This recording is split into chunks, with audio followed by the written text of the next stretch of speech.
ప్రవీణ్ గారితో మాట్లాడుతున్నప్పుడు ఆనాటి ఉద్యమంలో పాల్గొన్నప్పుడు ప్రవీణ్ గారు ఆఫీసర్గా ఉండే, తెలంగాణ ఉద్యమం నడుస్తున్నప్పుడు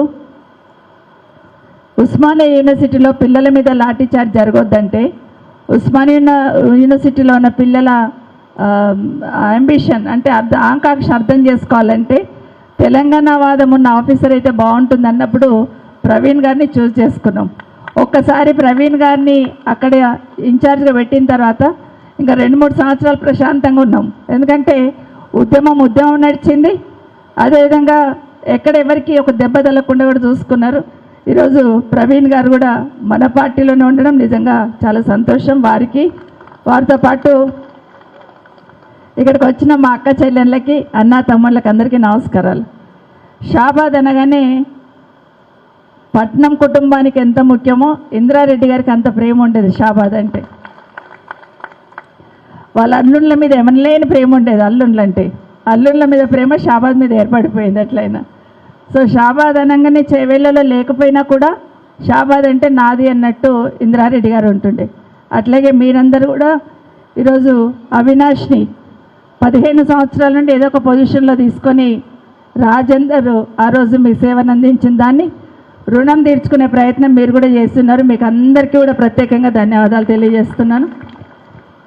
అట్లాగే అవినాష్ కూడా మీకు మధ్యలో ఉండి పనిచేసే ప్రయత్నం చేస్తున్నాడు. అలాగే భవిష్యత్తులో కూడా ఇంకా ఎదగాలని మనస్ఫూర్తిగా కోరుతా ఉన్నాను వేదిక మీద ఉన్న అందరితో పాటు. అయితే ఎక్కువ మాట్లాడాను ఎందుకంటే ప్రవీణ్ గారు చాలా విషయాలు చెప్పారు.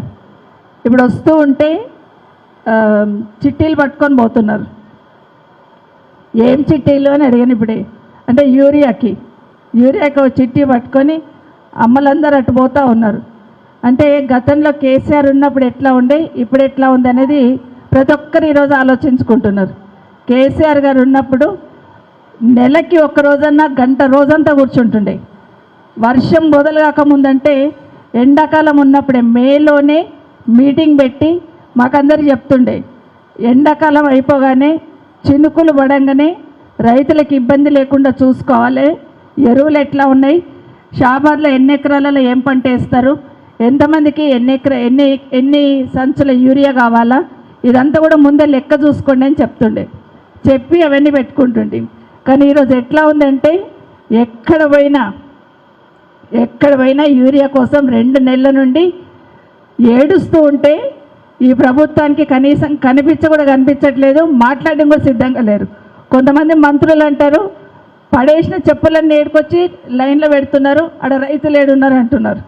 కొంతమంది మంత్రులు అంటారు అక్కడ యూరియా ఉంది కానీ ఎక్కువ కొనుక్కొని పోతున్నారు అంటున్నారు. ఇప్పుడే ప్రవీణ్ గారు చెప్పినట్టు నిన్ననే ఒక దగ్గర రైతులందరూ కూడా ఎక్కడైతే యూరియా వాళ్ళ ఇండ్లలో పెట్టుకున్నారో, ఎక్కడైతే బ్లాక్ మార్కెట్లు అమ్ముతున్నారో వాళ్ళని పట్టించున్నారు. దాన్ని మాత్రం పట్టుకుంటలేరు. కానీ ఏదైనా కూడా కేసీఆర్ గారు పార్టీ చేస్తుందంట తప్పిస్తే దాని వెనకాల ఉన్న కష్టం ఏందని ఆలోచిస్తలేరు.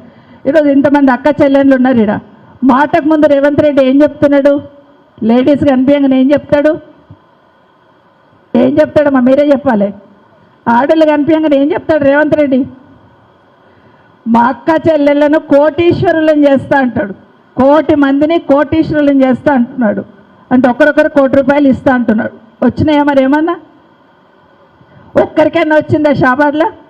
1,00,00,000 మంది మహిళలలో మన వాళ్ళు ఉండాలి కదా, ఒక్కరన్నా ఉండాలి కదా.